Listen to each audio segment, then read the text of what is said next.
చాలా మంది నాకు ఓపీకి వచ్చేటప్పుడు కూడాను దెల్ బి ఆస్కింగ్, అంటే 25 years old ఫీమేల్ కానీ 30 years ఫీమేల్ కానీ they'll come to the OPD and ask for a mammography testing.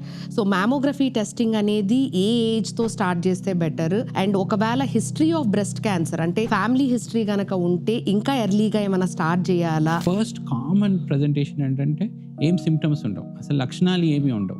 దీనివల్ల ఇంపార్టెంట్ పాయింట్ అంటే స్క్రీనింగ్ వైపు మనము దృష్టి సారించాలి. స్క్రీనింగ్ అంటే ఏంటంటే ఏ లక్షణాలు లేనప్పుడు బాడీలో క్యాన్సర్ కణాలు ఏమైనా ఉన్నాయా లేదా తెలియజేసే ప్రక్రియనే స్క్రీనింగ్ అంట. ఈ స్క్రీనింగ్ ప్రక్రియని మనము 40 సంవత్సరాలు దాటిన ఆడవాళ్ళలో ప్రతి సంవత్సరంకి ఒకసారి మ్యామోగ్రామ్ పరీక్షతో మనం చేయించాలి. సపోజ్ ఆ ఫ్యామిలీలో ఎవరికన్నా 40 సంవత్సరాలు తర్వాత అంటే ఎర్లీగా వస్తే ఒక డికేట్ ముందు అంటే 10 సంవత్సరాల ముందే మనము వాళ్ళ డిఫరెంట్ ఫ్యామిలీ మెంబర్స్ను స్క్రీనింగ్ ఆరంభించాలి. ఒకవేళ మనం 40 సంవత్సరాల ముందు స్క్రీనింగ్ మనం ఆరంభిస్తే అప్పుడు ఎంఆర్ఐ చేస్తాం, ఎందుకంటే యంగ్ ఉమెన్లో బ్రెస్ట్ అనేది డెన్సిటీ ఎక్కువ ఉంటుంది.